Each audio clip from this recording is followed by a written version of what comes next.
Oke, dengan banyaknya sosialisasi yang dilakukan oleh pajak itu sendiri, ternyata ada satu stimulus baru yang mungkin juga diterapkan oleh KPP atau mungkin arahan dari Ditjen Pajak itu sendiri ya.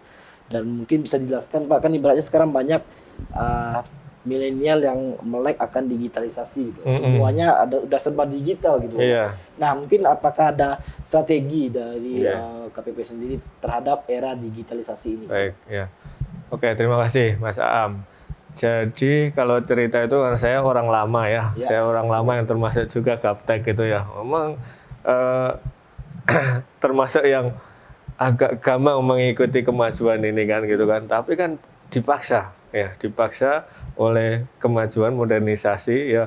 Itu mau nggak mau termasuk organisasi kita Direktorat Jenderal Pajak ya harus bagaimana bisa mengikuti, bahkan kalau bisa leading gitu kan, leading di depan untuk mengikuti berbagai inovasi supaya tidak ketinggalan, termasuk salah satunya terkait dengan digitalisasi. Nah, kalau begitu aku karena orang lama bisa cerita ya, kalau yang wajib pajak yang sudah lama terdaftar dalam lebih dari 5 tahun yang lalu ya, itu mungkin mengalami masa-masa di mana kalau setiap bulan Maret atau April, nah, itu saatnya jatuh tempo SPT tahunan.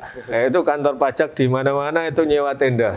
Nah, nyewa tenda, kemudian ngantri, terus bikin kursi, mungkin ratusan kursi ditaruh situ. Kadang-kadang masih meluber lagi sampai ke jalan-jalan. Gitu ya.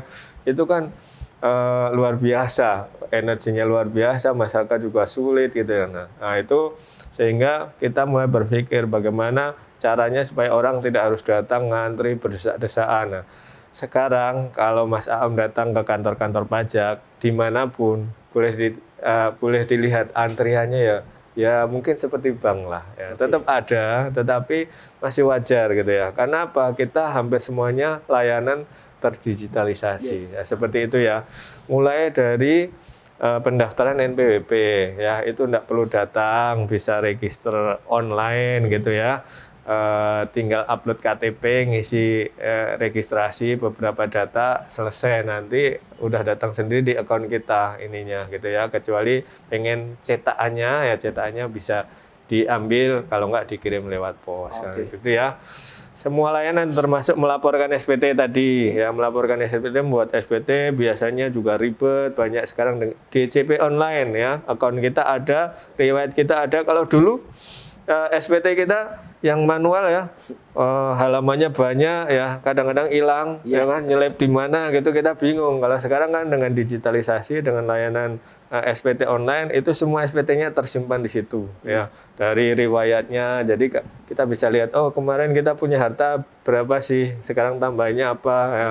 Itu termasuk fitur-fiturnya di dalamnya, bagaimana misalnya harta yang tahun lalu itu tinggal di-upload lagi, dipakai, nah tinggal di-delete yang sekarang sudah dijual, ditambah yang baru, jadi tidak perlu bikin setiap tahun, bikin lagi, ngetik lagi gitu. Itu tapi hampir semua udah terdigitalisasi, termasuk juga sebenarnya pemanfaatan insentif COVID tadi. Itu juga mendaftar online ya, DJP online, masuk fasilitas COVID, masuk misalnya kalau kita pasal 21, kalau PP 23, PP 23, masukkan angka-angkanya, submit, selesai gitu ya. Laporan perusahaan, dulu kalau laporan lampirannya segini, bawa kertas, 1 rem, kadang-kadang 2 rem buat lampiran, karena banyak, karena perusahaan besar-besar gitu, daftar asetnya aja ada ribuan. Sekarang udah tinggal upload laporan keuangan, selesai ya, dalam beberapa menit selesai. Itu contoh-contoh bagaimana reformasi kita sekarang semakin diperkuat IT-nya, sehingga sekarang mungkin nanti akun wajib pajak itu juga sudah bisa mulai mengontrol pajak saya yang sudah dibayar berapa, pembayaran selama ini apa, segala bisa diakses gitu ya. Artinya semua sudah serba online gitu ya Pak? Iya, serba online, kemudian mulai terintegrasi. Sekarang ini nanti tahun 2024 kita launching yang namanya Cortex ya, teknologi terbaru yang nanti mungkin akan membuat wajib pajak semakin nyaman, semakin mudah. Juga petugas pajak juga sama. Kalau sekarang masih banyak pekerjaan dulu bayangkan ya, Misalnya laporan wajib pajak yang tadi 2 rem itu harus diinput lagi satu-satu oleh orang kantor pajak. Makanya kantor pajak harus banyak pegawainya gitu kan. Nah, kadang dulu malah sempat outsourcing gitu kan. Isinya tukang perekam itu doang. Setiap hurufnya direkam satu-satu. Nah, resiko salah ya kan. Jadi tidak valid datanya. Sekarang tidak perlu lagi seperti itu ya. Semuanya sudah online, terdigitalisasi, kemudian terintegrasi ya. Dan banyak lagi inovasi-inovasi Direktorat Jenderal Pajak untuk kemudahan, kenyamanan dan pelayanan kepada wajib pajak. Oke, luar biasa. Nah, kalau misalnya di bulan Juli kan mungkin ada infonya bahwa dimunculkan ada satu aplikasi khusus tentang pajak. Oh iya, itu yang terbaru ya. Di App Store Mas ya. Nanti kalau banyak teman-teman yang menggunakan Android, tunggu kali ya sebentar lagi. Masih di App Store, itu ada mobile pajak. Nah, M-Pajak, nah itu juga akan mempermudah kita seperti M-Banking ya, yang mungkin sudah duluan, tapi kita tidak mau ketinggalan, kita coba merintis ya M-Pajak dengan beberapa fitur yang memudahkan wajib pajak seperti itu. Oke, nah berarti ibaratnya memang sudah si wajib pajak sudah sangat terfasilitasi pastinya gitu ya. Iya. Nah, harapannya tidak ada alasan lagi untuk menunda-nunda atau tidak membayarkan atau melapor pajaknya itu sendiri. Ya, gitu. itu tadi ada kaitannya dengan edukasi yang dari awal, kemudian masa milenial gitu ya, masa milenial difasilitasi dengan digitalisasi ini, mudah-mudahan sambutannya dari masyarakat wajib pajak, khususnya nanti ketika generasi milenial ini sudah mulai usaha, sudah mulai bekerja, jadi dia sudah benar-benar terfasilitasi untuk bisa nyaman membayar pajak, sementara di dalam pola pikirnya juga sudah tertanam yang dari awal tadi bahwa pajak itu penting. Kemudian ternyata sekarang pajak itu mudah, gitu kan.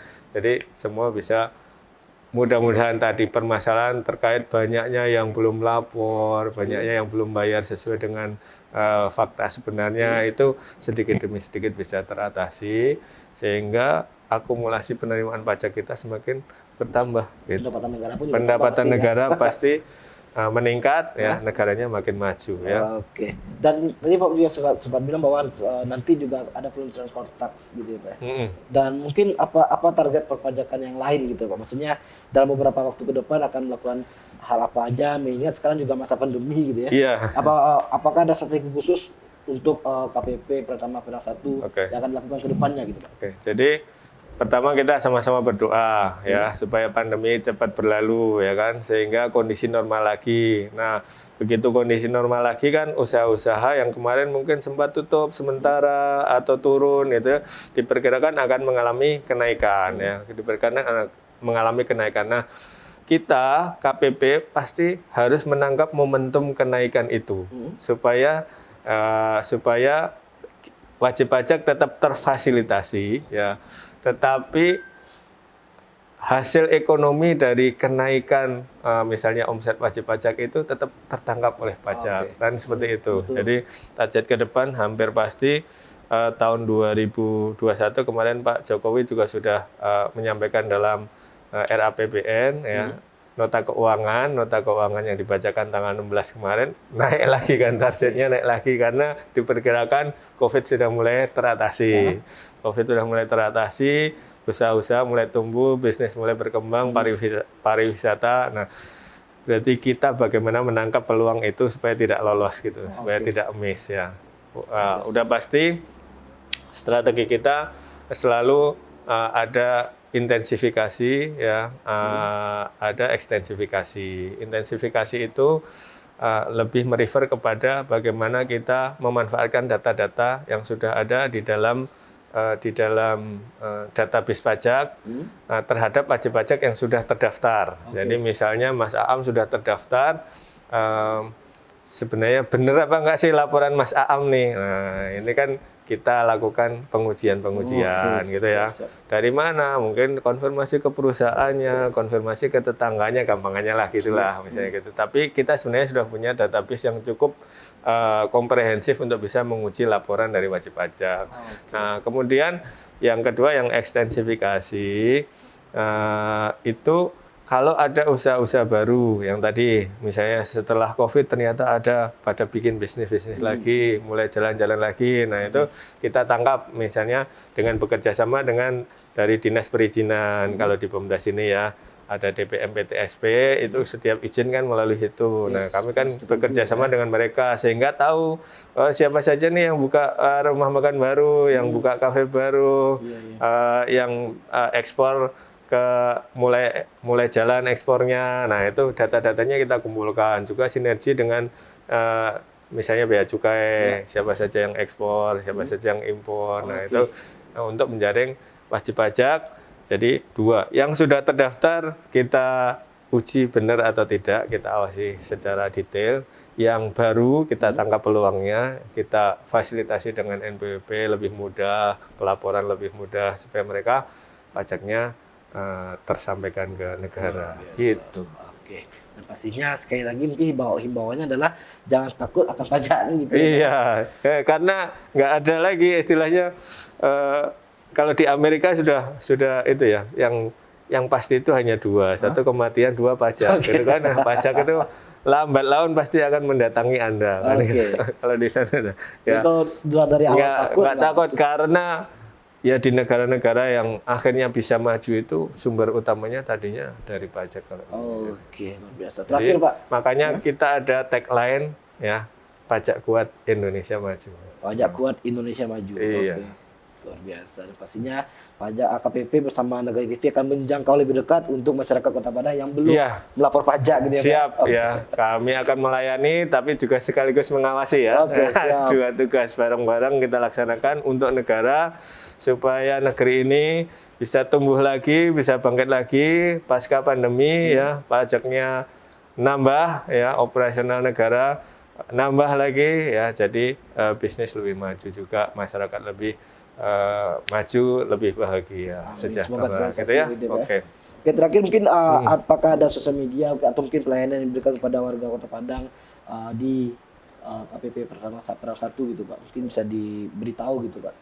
Ya, oke. Sekali lagi, yang pertama kita punya layanan yang offline juga, antrian setiap hari boleh diakses, tetapi memang terbatas. Nah, selain itu ada beberapa nomor yang kita bisa, teman-teman bisa akses juga, ya masyarakat wajib pajak. Kemudian di Instagram kita di Pajak Padang 1, ya. Pajak Padang 1, nah nanti di situ ada nomor teleponnya semuanya. Karena ada 10 nomor, saya tidak hafal ya satu-satu, ada 10 nomor.